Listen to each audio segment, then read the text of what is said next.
Hey guys, welcome back to our channel BCom वाले। आज के वीडियो में हम नेगोशिएबल इंस्ट्रूमेंट एक्ट 1881 शुरू करने वाले हैं। जो हमारा सेल्स ऑफ गुड्स एक्ट है वो हमारे 5 चैप्टर्स के साथ ख़त्म हो चुका है। इसमें वैसे तो 10 चैप्टर्स हैं, पर कुछ चैप्टर्स ऐसे भी हैं जो बिल्कुल एक एक दो दो पेज की हैं या फिर वो रेलिवेंट ही नहीं है आपके लिए। तो हम जो जो इम्पोर्टेंट हैं और जो जो रेलेवेंट है मैं आपको साथ साथ बताती जाऊंगी चैप्टर्स के साथ। तो हम फर्स्ट चैप्टर से ही शुरू करेंगे, negotiable instruments and it's characteristics. तो सबसे पहले नेगोशिएबल इंस्ट्रूमेंट एक्ट 1881 में लॉन्च हुआ।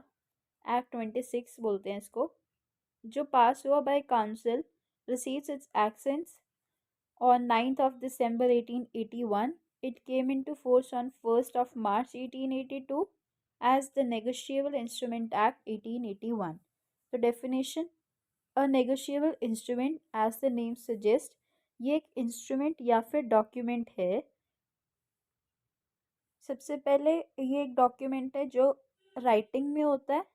ये डॉक्यूमेंट लीगल होता है, entitled by holder of instrument to a sum of money. ये एक इंस्ट्रूमेंट है जो ट्रांसफ़र कर सकते हैं आप from one person to another. ये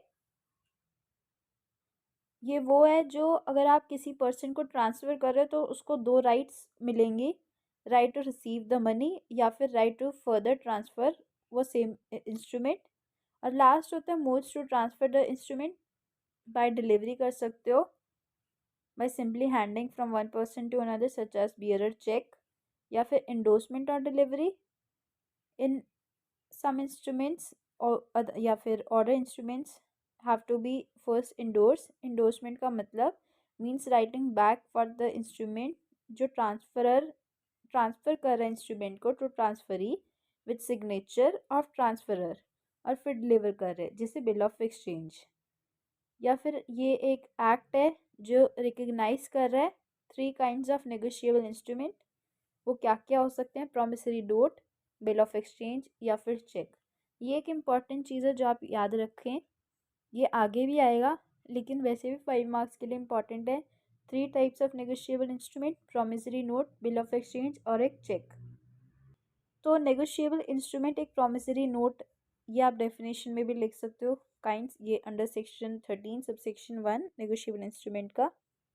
नेगोशिएबल इंस्ट्रूमेंट वो है जहाँ पे प्रॉपर्टी एक्वायर करी जाती है by anyone who takes it on for value notwithstanding any effect on title, जिससे वो ली गई है। तो ये ट्रांसफरेबल है, साइन डॉक्यूमेंट होना चाहिए, हमने ऊपर देखा था राइटिंग में होना चाहिए, जो प्रॉमिस कर रहा है पे बियरर को एक sum of money on future date या फिर डिमांड पर। जो हमारा करंट नोट है, करंट करेंसी, वो भी एक नेगोशिएबल इंस्ट्रूमेंट है। नेगोशिएबल इंस्ट्रूमेंट एक डॉक्यूमेंट हो सकता है जो गारंटी कर रहा है payment of specific amount of money, या डिमांड पर या फिर किसी सेट टाइम पर पेमेंट पे के नाम पर ऑन द डॉक्यूमेंट। फिर हम करेक्टरिस्टिक्स सीखते हैं। ये एंटाइटल करता है the holder a sum of money. तो नेगोशिएबल इंस्ट्रूमेंट एक लीगल इंस्ट्रूमेंट है जो एंटाइटल कर रहा है sum of money. First line में यही दिया है, sum of money clearly stated होना चाहिए हर नेगोशिएबल इंस्ट्रूमेंट पर। होल्डर ऑफ इंस्ट्रूमेंट के पास लीगल राइट होती है टू क्लेम जो भी स्टेटेड है फ्रॉम द पर्सन जो एग्रीमेंट जो इंस्ट्रूमेंट को होल्ड कर रहा है। अदर वर्ड्स में कहे तो नेगोशिएबल इंस्ट्रूमेंट रिप्रेजेंट करता है money payable to holder of instrument. Second होता है हमारा एलिमेंट ऑफ नेगोशिएबिलिटी या फिर ट्रांसफरेबिलिटी। एक इंस्ट्रूमेंट जो पोजेस कर रहा है क्वालिटी ऑफ नेगोशिएबिलिटी, उसको हम इंटाइटल करते हैं एज नेगोशिएबल इंस्ट्रूमेंट। नेगोशिएबिलिटी का मतलब होता है राइट टू, मतलब कितना फ्रीली आप एक पर्टिकुलर राइट को ट्रांसफ़र कर पा रहे हो, एक प्रॉपर्टी को, उसकी ओनरशिप को, इंस्ट्रूमेंट को, जो भी है हमारा, उसको from one person to another कितने फ्रीली आप उसको ट्रांसफ़र कर पा रहे हो। Every holder of negotiable instrument legally transfer कर सकता है right to ownership other person को। दैट इज़ जब एक इंस्ट्रूमेंट ट्रांसफ़र हो रहा है एक से दूसरे पर, तो जो न्यू होल्डर है उसको राइट मिलती है कि वो क्लेम कर सके जो भी मनी स्टेट किया हुआ है उस पर्टिकुलर इंस्ट्रूमेंट में। तो ये फ्लो चार्ट दिया है कि ट्रांसफ़र करता है राइट ऑफ ओनरशिप ट्रांसफरी को। ट्रांसफरी कौन होता है? जिसको इंस्ट्रूमेंट हमने ट्रांसफ़र किया है। तो फिर ट्रांसफरी ऑब्टेन करता है राइट ऑफ ओनरशिप जो भी हमारा इंस्ट्रूमेंट है फॉर अ पर्टिकुलर वैल्यू। और ट्रांसफरर कौन होता है? The one who transfers the instrument. Third है modes of transfer of instrument. एक नेगोशिएबल इंस्ट्रूमेंट या तो ऑर्डर इंस्ट्रूमेंट हो सकता है या फिर बियरर इंस्ट्रूमेंट। एक बियरर इंस्ट्रूमेंट होता है which can be transferred by delivery of instrument, जहाँ पे एक ऑर्डर इंस्ट्रूमेंट होता है जो ट्रांसफ़र कर सकते हैं बाय इंडोर्समेंट और फिर डिलीवरी। बियरर इंस्ट्रूमेंट दिया है एक इंस्ट्रूमेंट जो कोई स्पेसिफिक नाम नहीं मेंशन होता जिसमें पेई का।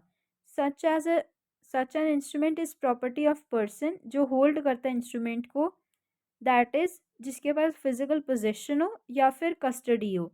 फॉर इंस्टेंस एक specimen of a bearer cheque issue करता है जॉय डिंगरा को to her creditor Lucky for 1100 rupees या 1000 रुपीज़, जो कि इन्होंने एक चेक दिखाया हुआ है। ऑर्डर इंस्ट्रूमेंट कौन सा होता है? एक इंस्ट्रूमेंट जो कि पेबल होता है टू अ स्पेसिफिक पेई, दैट इज नेम ऑफ पेई मेंशन होता है।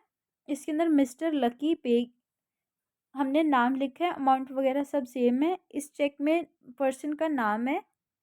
और जो बियरर का एग्जांपल है उसमें पे टू सेल्फ है, पर ऑर्डर के इंस्ट्रूमेंट के केस में मिस्टर लकी हमने नाम लिखा है।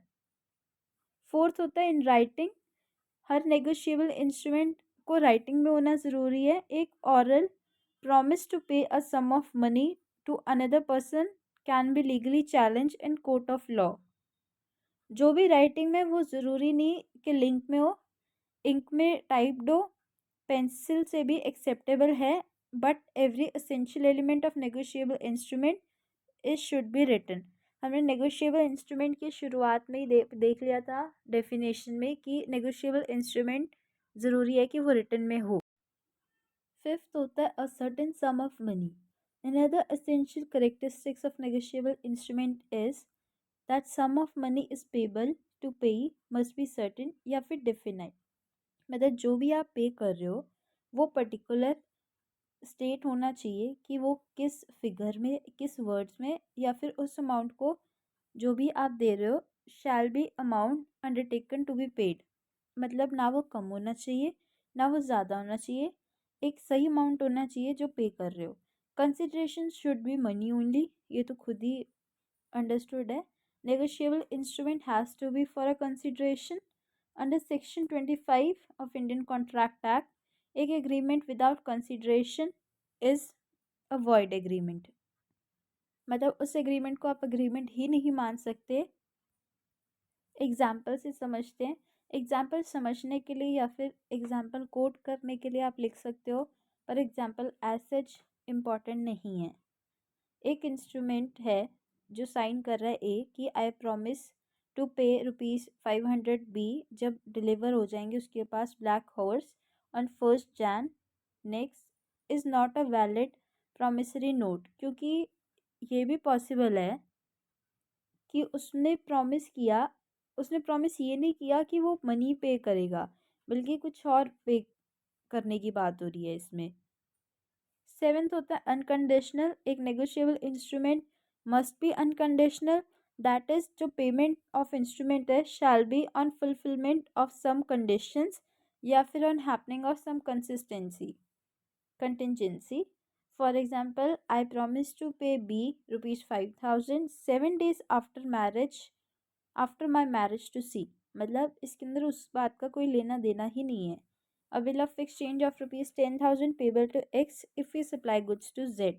मतलब ए बिल ऑफ एक्सचेंज एक सर्टेन अमाउंट पे करेगा एक्स को जब उसके पास गुड्स आ जाएंगे जेड से। अब वो ए और जेड की बात है, इसमें एक्स कहाँ से इन्वॉल्व हो रहा है। एट्थ है हमारा good title. Transferor transferee who takes negotiable instrument in good faith and for consideration gets a good title to the same even through the title of transferer is defective। एक person जो acquire करे negotiable instrument को या फिर for a value for consideration। Ninth है हमारा right to sue in own name in case of dishonor of a negotiable instrument वहाँ पे ओनर स्यू कर सकता है लाइबल पार्टीज को in his own name to recover the amount due on instrument. Presumptions under section 118 and 119, इसमें sections को याद करना ज़रूरी नहीं है। ए कंसिडरेशन, कंसिडरेशन का मीनिंग भी लिख दोगे तो ठीक है। प्रिजम्पशन एज टू डेट, हर इंस्ट्रूमेंट को प्रीज्यूम किया जाता है कि वो आप उसको अपीयर कर रहे हो या फिर आप उसको पे कर रहे हो या फिर आप उसको ड्रॉ कर रहे हो ऑन पर्टिकुलर डेट जो भी आपके पेयर कर रही है। टाइम ऑफ एक्सेप्टेंस, जब एक बिल ऑफ एक्सचेंज एक्सेप्ट किया जाता है, प्रिज्यूम किया जाता है कि वो एक्सेप्ट किया गया है रीजनेबल टाइम में, आफ्टर डेट और before maturity. Time of transfer, order of endorsement as to stamp holder in due course, इसमें ज़्यादा डिटेल में जाने की ज़रूरत है नहीं। प्रूफ ऑफ प्रोटेस्ट, तो होल्डर इन ड्यू कोर्स देखते हैं हम, ये एक पर्टिकुलर चैप्टर भी आगे। Every holder is presume to be holder in due course, दस एक पर्सन जिसके पास पोजेशन है इंस्ट्रूमेंट की, उसको प्रीज्यूम किया जाता है कि वो ऑब्टेन कर रहा है या तो किसी वैल्यू के लिए या फिर गुड फेथ के लिए, तो जो बर्डन लाई कर रहा है वो अपोजिट पार्टी पे कर रहा है टू शो कि वो एक होल्डर इन ड्यू कोर्स नहीं है। तो इस चैप्टर में सिर्फ डेफिनेशन और करेक्टरिस्टिक्स ही थे। 10 करेक्टरिस्टिक्स किए हमने। अगर डेफिनेशन आप आराम से लिख सकते हो, डेफिनेशन एक पेज की, और करेक्टरिस्टिक्स तो हमारे 10 ही है, 10 ही रहेंगे। तो विद दैट ये चैप्टर इतना ही था। Thank you for watching the video. Please like the video and subscribe to our channel.